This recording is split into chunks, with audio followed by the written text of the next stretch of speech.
the simple pleasure of sifting through photos This one was at Grandma's house. has taken on new meaning for the Phelps family. In fact, This one's Kevin. Yeah. the word family has taken on a new meaning they're still struggling to grasp. It's the only time we ever dressed you as twins. Twin siblings Allison It is a deceit. It's betrayal. and Kevin I'm going through an identity crisis right now. began their life as a lie. I'm at the anger point right now. I'm just so angry.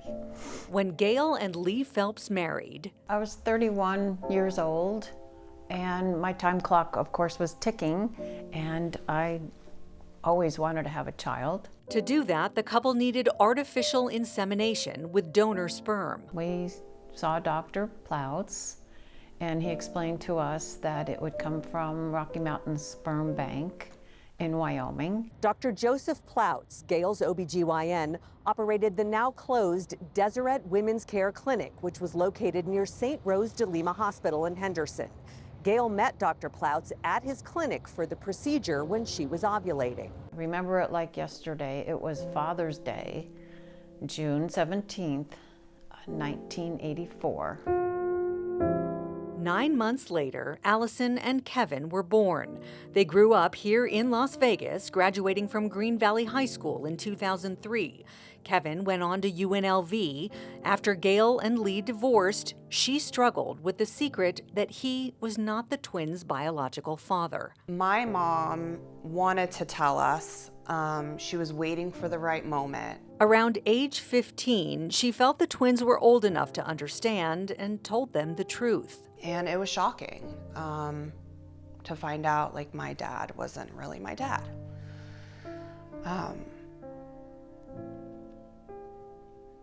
Yeah. When both Allison and Kevin developed health problems, Gail sought to learn what she could from Dr. Ploutz about her children's medical history. And I said, my daughter's getting headaches. I would really like to know about the donor. And he said that Rocky Mountain Sperm Bank burnt down. He's sorry it burnt down and all my records were destroyed. And there's no way I could find out anything about the donor. A couple years after that, I decided to go and ask him myself, because I was like, there's just no way there's no records of the donor. There's no medical history. But she says Ploutz told her the same story. Same exact story. It's like an identity crisis, you know, you want to know where you came from. Every child has like the right to know where they came from, and we wanted answers. Years later, We found out last summer. the answers came. We did one of those ancestry DNA tests, and up pops a bunch of half-siblings, closely related siblings, and one of the last names was Ploutz, and my sister immediately recognized the name. And it was shocking. You know, I was like, I actually screamed. I dropped to the ground. My kids were like, what, Mom, what? And I was like, he's our father. The shock was even starker for Allison because as a teen, she had become one of Dr. Ploutz's patients. The fact that he did a cervical screening on me and a breast examination. I feel completely violated. Joseph Ploutz, who was much older than Gail, died in August 2015, years before Allison and Kevin learned that he, their mother's fertility doctor who delivered them and signed their birth certificate, was their biological father. Ironically, he passed away the same year as my father who raised me. So I have like these two dads that I can't talk to about this. I can't ask him what he was thinking. Having me as his patient, doing this to my mom, it's like medical rape. There was no consent for him to give his sperm to her. In Ploutz's published obituary, he's described as a Navy veteran who served on a hospital's board of directors and was a bishop in the Mormon Church. From 2 marriages, he had 13 children, 31 grandchildren, and 10 great-grandchildren. His kids, some of them went to elementary school with us. We lived right by them. We had no opportunity to know them.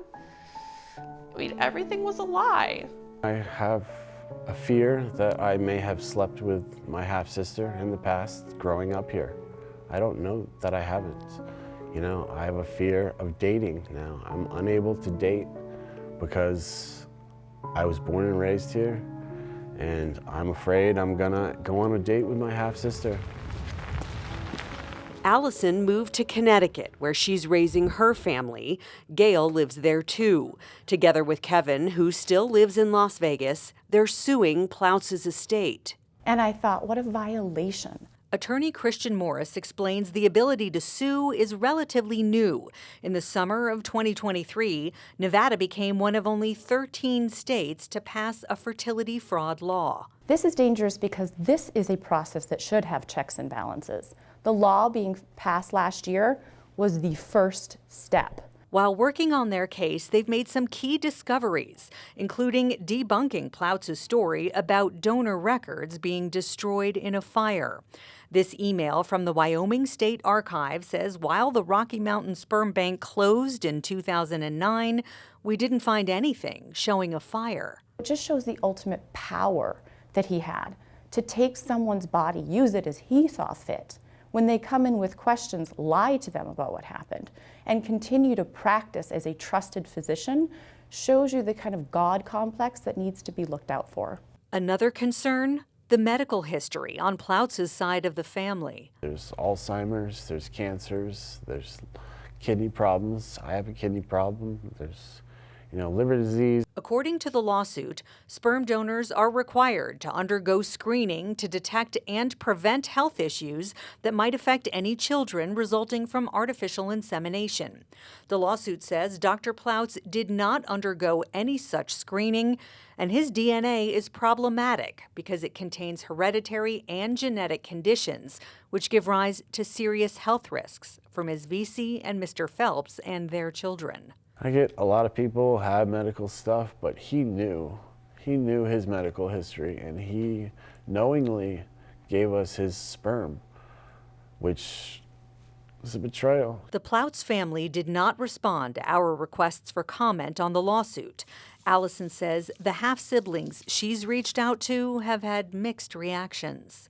We've been told that we're liars, even though we have DNA proof to match with them. They don't want to believe that their father is capable of this. She, Kevin, and their mother hope the lawsuit brings some measure of accountability, but also serves as an alarm bell to other patients of Dr. Ploutz during his decades of practicing in southern Nevada.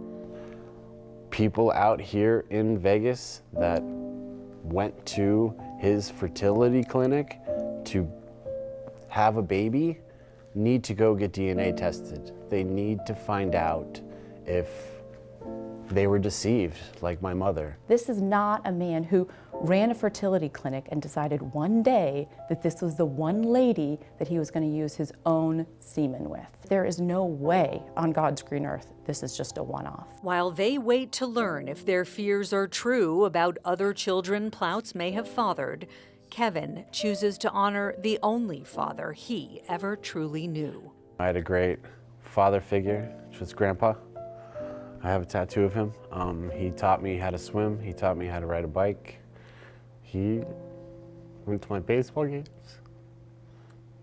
He was important in my life. He was Dad. He was Dad.